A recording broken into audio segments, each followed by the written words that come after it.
Okey, saya ada terbaca satu post tu. Dia tunjuk poster berkenaan dengan 10 jawatan pekerjaan paling kritikal di Malaysia pada tahun 2020. So, poster tu dibuat oleh Talent Corp lah. Saya rasa anda tahu kot Talent Corp tu kan. Okey, so saya tertarik lah nak tahu lebih lanjut tentang 10 jawatan tu. So, kenapa dikatakan sebagai jawatan yang kritikal? Okey, sebab dia mendapat permintaan yang tinggi dekat pasaran. Majikan sangat-sangat perlukan dan pekerjaan ni juga pada masa yang sama perlukan kemahiran ataupun pengetahuan dalam skill-skill tertentu. Cuma pasal gaji tu saya tak nak sembang pasal gaji lah, sebab kita tahu gaji kat Malaysia ni macam mana kan. Okey, so nak kritikal lah, nak demand lah apa kan. And that gaji macam tu juga kan. Okey, kita terus kepada 10 jawatan tersebut. Jawatan yang pertama adalah Electrical Engineering Technician. Okey, so tugas electrical technician ni ataupun jurutek ni, elektrik ni, okay, tugas dia adalah memasang evaluation, buat testing, buat inspection, buat repair, troubleshooting, maintenance untuk sistem-sistem electrical lah. Electrical ni dia macam-macam kan. Electrical wiring, electronic wiring, telecommunication kan. And then ada infrastruktur elektrik yang besar-besar kan. And then ada equipment electrical appliance macam dekat rumah, dekat pejabat, okay? Dekat jalan raya pun ada kan electrical. So electrical ni sangat-sangat luas lah. So untuk menjadi electrical technician, so at least kena ada diploma ataupun sijil dalam electrical engineering ataupun bidang-bidang yang berkaitan dengan electrical. Kemudian kita pergi pada jawatan yang kedua, iaitu graphic designer. Graphic designer ni pereka grafik lah. Okay, diorang ni tugas diorang buat apa? Buat poster, buat layout, buat grafik, bagi visual tu cantik kan. Sebab mostly company-company sekarang memang guna social media untuk mempromosikan diorang punya iklan. So perlukanlah graphic designer untuk buat poster, buat layout yang cantik untuk letak dekat dalam website, letak dalam social media, letak dekat billboard kan, letak dalam TV ke. Even produk pun perlukan graphic designer kan. Contoh macam produk Milo kan, of course perlukan graphic designer untuk design packaging Milo tu nampak cantik, warna hijau, nampak ada gambar budak tu kan. Takkan gambar kosong kan. So kalau gambar produk tu kosong, tulis Milo je, tak menarik lah. Okey. So untuk menjadi seorang graphic designer perlukan degree ataupun diploma lah dalam bidang multimedia, art design ataupun grafik lah yang berkaitan dengan graphic editing semua ni kan. Diorang ni biasanya guna software macam Adobe, Photoshop, Illustrator, macam-macam software lah. Software-software yang berkaitan dengan graphic editing. Okey, kemudian kita pergi kepada jawatan yang ketiga, iaitu chemist. Chemist ni ahli kimia lah.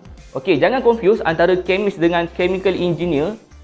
Chemist tugas dia duduk dekat dalam lab untuk buat research, buat uji kaji, dapatkan data, buat analisis dan buat report. Okey, manakala chemical engineer kerja dia biasanya duduk kat kilang, dekat plant, fokus kepada pemprosesan ataupun penghasilan produk-produk kimia. Alright, tu beza Okey, so tugas chemist ni macam saya cakap tadi lah. Okey, diorang duduk dalam lab, diorang buat test and diorang kena develop satu method test method untuk buat uji kaji. Lepas tu kena buat sampling, lepas tu buat test, daripada test tu dapatkan data tu kena buat analisis and then buat report lah, okey, untuk uji kaji tersebut. So bertujuan untuk improvement QA QC. So untuk menjadi seorang chemist, so at least kena ada degree lah dalam chemistry ataupun biochemistry, ataupun kita dengar dekat universiti ada pure chem, ada applied chem kan. Okey, kemudian kita pergi pada jawatan yang keempat, iaitu software developer. Alright, software developer ni sekarang memang banyak gila lah demand dia kan. Sebab sekarang kita semua benda menggunakan software, semua benda melibatkan IT. Phone IT. Dalam phone ada software kan. Komputer pun memerlukan software kan. Business enterprise memerlukan software untuk memudahkan kerja-kerja financing, auditing semua tu kan. Tax, invoice semua tu. Okey. Semua benda sekarang banyak memerlukan software. So that's why kerjaya sebagai software developer antara kerjaya yang demand lah. Alright, so tugas software developer dia buat ni lah, dia design program, buat coding, buat configuration and then apa-apa benda lah yang berkaitan dengan software kan. And then ada terlibat dengan C#, Java kan, macam-macam lagi lah tu software developer So untuk menjadi seorang software developer, at least anda kena ada degree dalam computer science ataupun IT lah. So kita pergi pada jawatan yang kelima, iaitu accountant. Okey, accountant alright. So tugas accountant ni dia terlibat dengan financial activity lah kan. Dia review financial data, buat monthly and annual report untuk financial, untuk budgeting, untuk management kan.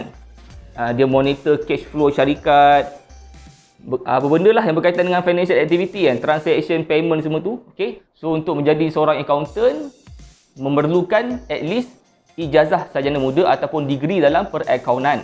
Dan biasanya accountant ni juga kita selalu dengar kan, contoh macam ACCA, CIMA dengan MIA kan. So tu antara professional certificate lah untuk accountant. Kita pergi kepada jawatan yang keenam, iaitu construction manager. Okey, so tugas construction manager adalah untuk menguruskan projek-projek pembinaan. Construction manager ni biasanya dipanggil sebagai project manager lah. Project manager dalam bidang construction. So diorang ni mengepalai, mengetuai construction team yang terdiri daripada jurutera, designer, pekerja-pekerja buruh. Diorang fokus untuk mengetuai kerja-kerja pembinaan bangunan, macam bangunan tinggi, infrastruktur kan. And diorang ni juga kena ada pengetahuan lah dalam architecture, civil and structure kan, mechanical and electrical yang berkaitan dengan building. And diorang juga kena plan, kena organize, kena buat scheduling and kena monitor project progress, job dekat site okey, untuk pastikan projek tu tamatlah pada masa yang ditentukan. Okey, dengan dalam bajet tertentu of course. Untuk menjadi seorang construction manager ataupun project manager dalam bidang construction, memerlukan at least degree dalam civil engineering. And of course perlukan pengalaman lah. Mana ada orang lepas fresh grade terus kerja project manager kan. Mesti dia kerja project engineer dulu. Lepas tu baru dia naik pengalaman 10 tahun, baru dia kerja sebagai project manager. Alright. Okey, kemudian kita pergi pada jawatan yang ke-7, iaitu specialist medical practitioner. Okey. So specialist medical practitioner ni adalah doktor pakar lah. Diorang ni macam-macam kan. Doktor pakar ada macam-macam. Ada pakar bahagian tulang, ada pakar bahagian jantung, ada pakar bahagian mata kan. Ada pakar bahagian bedah itu, bedah ini, macam-macam lagi lah kepakaran. So kita tahulah kan, dekat Malaysia ni ramai orang suka cari penyakit, suka makan produk yang pelik-pelik kan. Makan pun melantak macam-macam. So that's why lah antara sebab kenapa doktor pakar ni sangat-sangat diperlukan lah, sangat-sangat kritikal. Alright.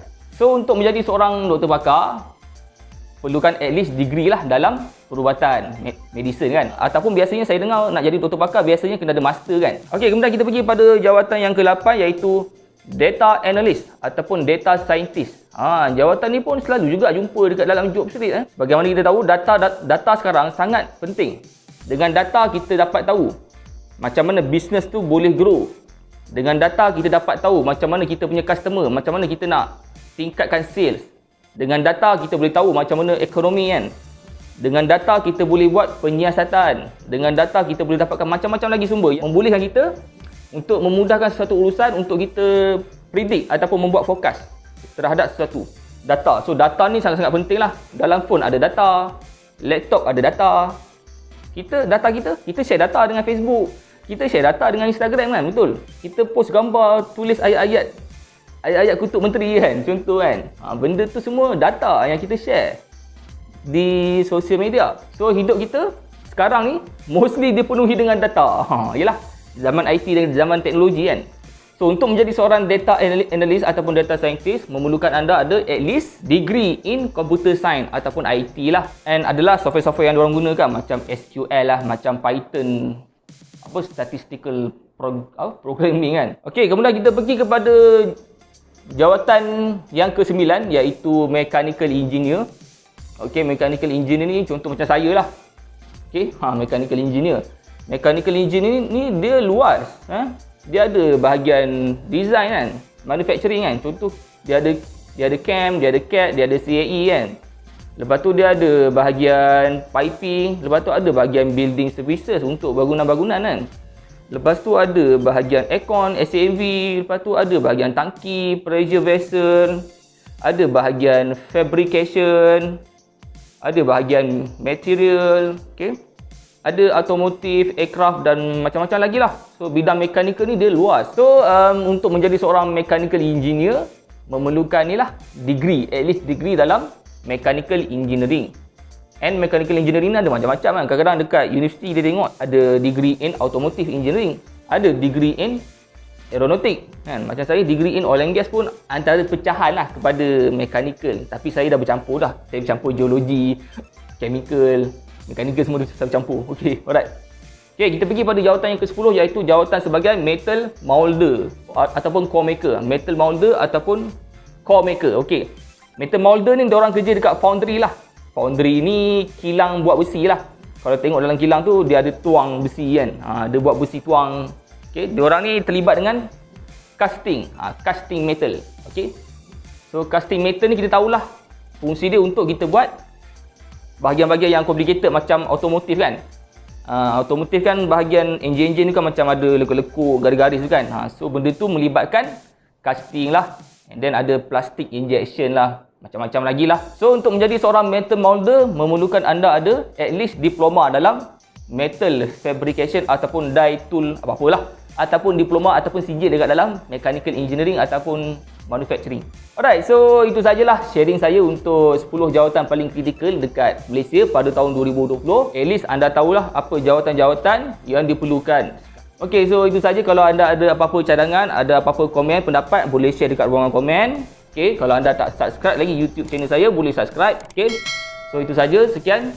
Assalamualaikum.